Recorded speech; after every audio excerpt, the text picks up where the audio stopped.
As we've heard earlier in the bulletin, the Treasurer, Jim Chalmers, is telling us to brace for bad news when he delivers his economic outlook next week. Let's get some analysis now. Joining me is Shane Wright. He's Senior National Economics Correspondent for The Age and the Sydney Morning Herald. Shane, thanks for your time. This seems like a very clear exercise in expectation management ahead of the return of Parliament and that statement next week. Is that your sense? Yeah, Chalmers really wants to get across, okay, we've not using that, say, the budget emergency language that was used by the Abbott government, but saying that there are real issues that go not just to the state of the budget, but to the state of the economy. And so he's really laying out some key markers, like today was saying, right, real wages is probably going to be worse than what was forecast in March. And remember, the budget is dated from March and the forecasts are from late February, early March. The world has marched on in a great big way. So that's thrown out a lot of the key parameters. And we're feeling it in the way, say, the Reserve Bank's lifting interest rates at the moment. These things weren't expected by a lot of people at that point in time. And as you reported in the paper today, the rising interest rates is also affecting the government's bottom line too. Yeah, it's one thing to have an increase in your home mortgage rate when you owe $800,000 to CBA or Westpac. It's a different thing if you owe $875 billion to the rest of the world, which is what the government gross debt right is. At budget time in March, the Treasury was thinking interest rates will be about 2.2, which was an increase of half a percentage point from the mid-year update in December.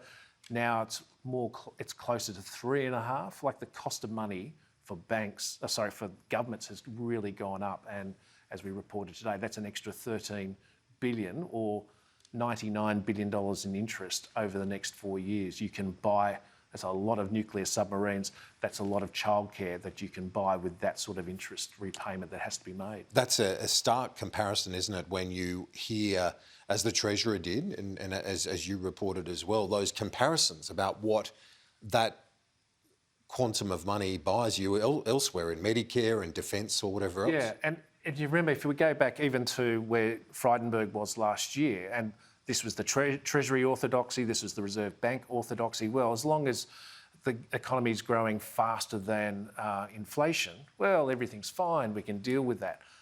Inflation is like, it's going to get to a 7 sometime in the next couple of, probably July 26th, next Wednesday, we're going to see new inflation figures.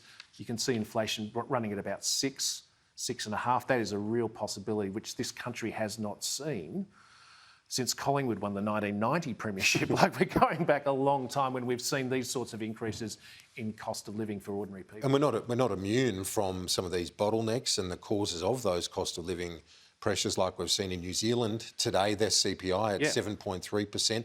They've also extended the relief on the fuel excise into next year, so there'll be pressure on the government to move on that front as well. Chalmers was, again, very strong in that space. And I think one of the things that they're looking for is the global price of oil has come down over the last 3 weeks. Like I filled up at the weekend, $2.22 in the expensive bush capital. But you can see that will edge down in the next week or two. People will be seeing much more often under $2 a litre. And so you get into the economic or the political sort of trade-off.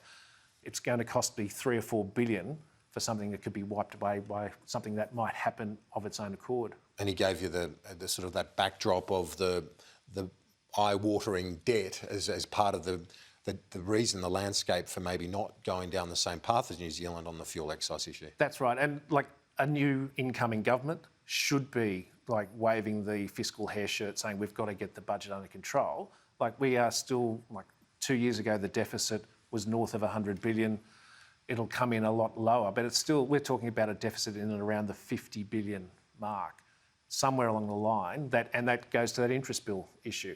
You keep running a deficit, you keep having to borrow, and the money you're borrowing is more expensive. So he's got a big challenge looming in October. Another element today from the Treasurer was the RBA review, the details of which to be released this week. What do you expect on that front? Because this also has big implications, doesn't it, from the monetary side of it? So like people looking at, say, the two key policy levers in the country, fiscal and monetary. Monetary policy has not been examined in any real depth since 1981.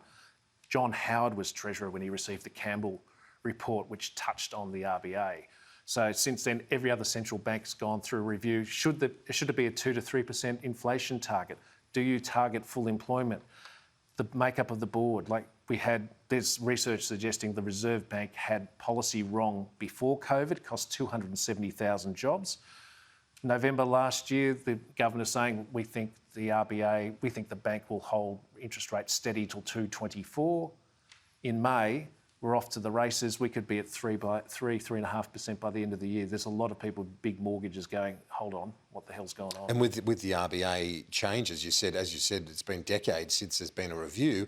We've also been an outlier with the quarterly inflation number, which guides the RBA decision making. That's moving to monthly, but not before time. And Josh Frydenberg, to his credit, did put money aside in the most recent budget, but the RBA had been complaining for years. It would be great to have a monthly measure of inflation. Would we have got to the situation where we are right now?